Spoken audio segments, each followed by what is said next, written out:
We're gonna make Reese's Pieces how they should be made. Let's go!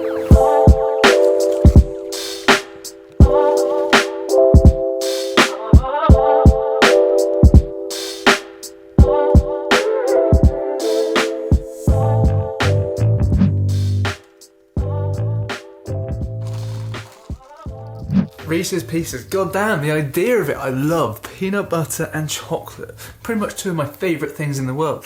But the whole thing is just disgusting. The peanut butter is sweet, the chocolate is too sweet, and it just needs to be redone so it's actually tasty, at least to my own personal preference. What are we going to do? We're going to make a peanut mousse, we're going to have little balls of peanuts. Peanuts, butters. In the middle. So you're going to have the peanut butter, the mousse, and then you're going to have that dipped in chocolate, a nice dark chocolate. So it's going to be like a proper, indulgent, adult Reese's Pieces. This is how they should be made. So if you're watching, take notes. Whoever make Reese's Pieces, I don't know the company that made them. Oh, also, prototype number 1 of the apron is, look at this. It's done. I made this one myself. The leather strap, all the stuff's going on. I'll give you a more in-depth look at this, probably over on my Instagram. Okie dokie, to kick things off, you're going to grab yourself a small bowl and pop in 12 grams of powdered gelatin. And into that, you're going to place 60 ml of cold water. And then once the water is in there, you're just going to give that all a mix around until everything is all thoroughly combined, and then just place that to one side and forget about it for the meantime. Grab yourself 2 large bowls, and then you're going to crack in 5 large eggs. So what we're after here is the egg yolks. So we're going to separate the egg yolks from the egg whites and then place them into another bowl. Save your egg whites for another use, maybe make an omelette or some scrambled eggs, whatever floats your boat. Anywho, into those egg yolks, we're going to chuck 100 grams of caster sugar. Okay guys, don't go too crazy, but I finally got a big whisk. Look, we got a big whisk, guys. Just for comparison, this is the size whisk we've been using all this time. I don't know why I didn't just buy one. I was in a shop the other day and I was like, hell yeah, they got whisks, I'm gonna buy one. Gently whisk the egg yolks and the caster sugar together. We're not really looking to put any air in, just combine the two for the creme anglaise. Into a pan, you're going to place 160 millilitres of whole milk, and then you're going to bring this up to a very gentle simmer. Once you just start to see a few little bubbles and a bit of steam coming off it, it's ready to go. What we're going to do is take that milk, and while whisking the egg yolks constantly, we're going to pour the milk slowly in. This is known as tempering the eggs. We are going to return the egg yolk mix to the saucepan on the absolute lowest heat while stirring constantly with a spatula or a Reese until we have a nice thick creme anglaise. So it's really important to do this on the absolute lowest temperature on your stove. I do it on the smallest hob on the lowest temperature, and I feather the pan on and off the heat, kind of like so. Basically, what we're trying to do is cook the eggs so they thicken, but if we cook them too fast, they're going to scramble. So we're just going to do this on a super low temperature while constantly stirring. We've changed from the whisk to a spatula / Reese, if you want to get into the fancy French terms. And we're just going to cook this out kind of until it's a custard consistency. We want it to coat the back of our Reese, which it isn't doing just yet. After about 4 to 5 minutes, you should be greeted with a beautiful, silky, smooth, slightly thickened creme anglaise. We're going to remove this from the heat, and then we're going to place in that powdered gelatin mix from earlier. It's going to look kind of like a jelly puck. You're just going to mix this thoroughly until it's completely dissolved and melted. After that, we're going to go in with 225 grams of crunchy Meridian peanut butter. I find it's the best peanut butter for this recipe. You're just going to thoroughly mix together the peanut butter and the creme anglaise until you have a beautiful, smooth consistency. Well, not that smooth because there's crunchy peanut butters in there.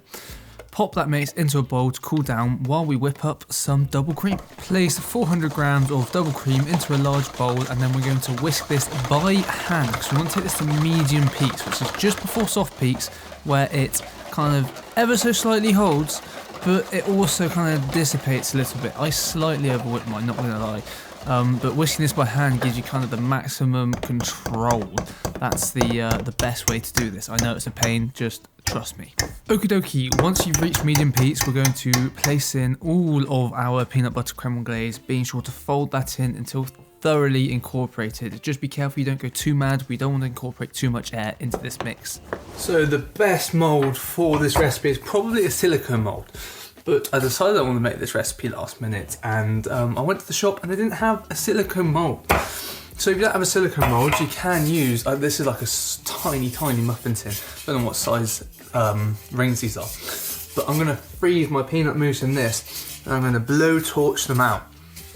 Obviously, not everyone has a blowtorch, but if you've got silicone moulds, you want to use the silicone moulds for this part. Just a little heads up.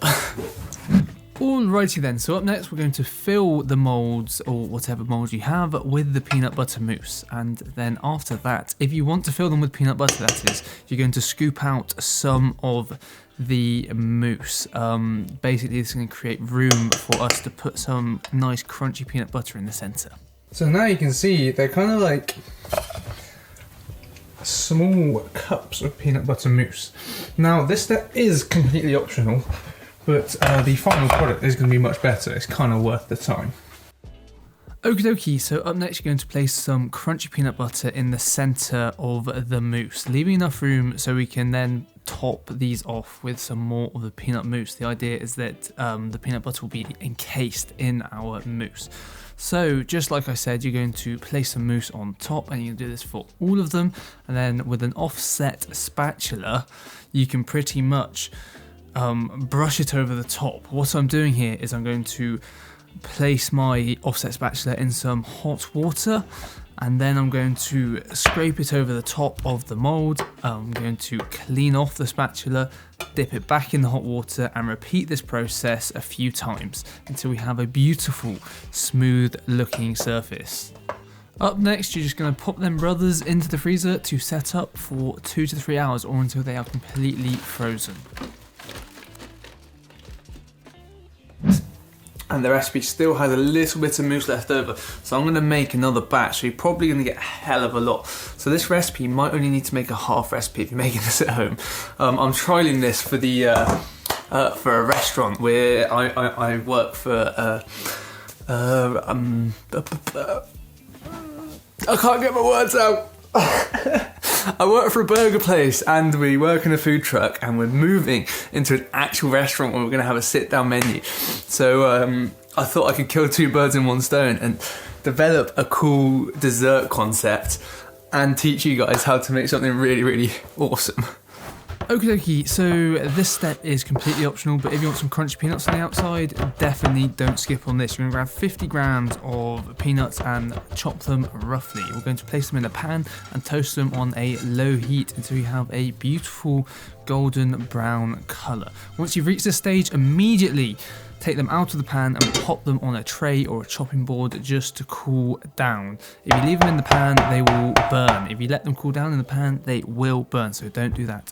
Right, so if you're not an idiot like me, you would have used a silicone mould for this recipe, and you should just be able to pop your peanut butter mousse out of that without any issue. If you haven't, you're just going to gently blowtorch the back, and then we're just going to kind of scoop them out. And then when we scoop them out, we're going to pop them onto a tray lined with either cling film or greaseproof paper. Repeat this process with all of your peanut butter mousses.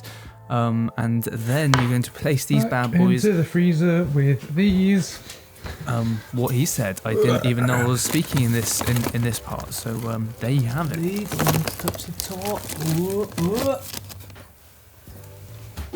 Okay, so 100% you want to use the silicone mould. They did come out. They come out alright. But if you want the best product you can, you're definitely going to use a silicone mould. I'm going to link one down below that's the same size as the tray I'm using, or you can just make these as big as you like. Buy any silicone mould that you feel is best. Up next, you're going to place 600 grams of 52% dark chocolate into a heatproof bowl, and then you're going to set that above a saucepan with some simmering water. This is a bain-marie, and we're just going to melt the chocolate until it's silky smooth on top of your bain-marie. You're going to take the chocolate and you're going to leave it on top of the saucepan while we dip these chocolates. Oh, quick note, it's probably worth melting the chocolate after the peanut butter mousse is completely frozen. Anywho, once the peanut butter mousse has completely frozen, we're going to get on to dipping them. So into your melted chocolate, you're just going to drop it in with a fork, coat it in chocolate, lift it up, let the excess drip off, and then probably using another fork and not your finger, you're going to want to carefully place it on a tray that has been lined either with cling film or greaseproof paper. Every 2 to 3, you're going to want to sprinkle on some of those crushed and roasted peanuts and a touch of flaky molten salt. You're going to repeat this with all of your chocolates, and then it's as simple as letting these sit at room temperature for 2 to 3 hours or until the chocolate has fully hardened. And then your Reese's Pieces peanut butter cups are ready to devour. Hell yeah. Oh, also save any spare chocolate. You can definitely bake that into a brownie. Don't throw that away, guys. So there you have it. My version of a Reese's Pieces. Now, I reckon with the right tools, the right moulds, a silicone mould, you can make these look really clean and really cool. The idea and the concept is kind of what I'm going for, and the taste and the flavour in this run of the recipe. I'm excited to try it. It looks really good. Right, I'm going to have a bite into the middle.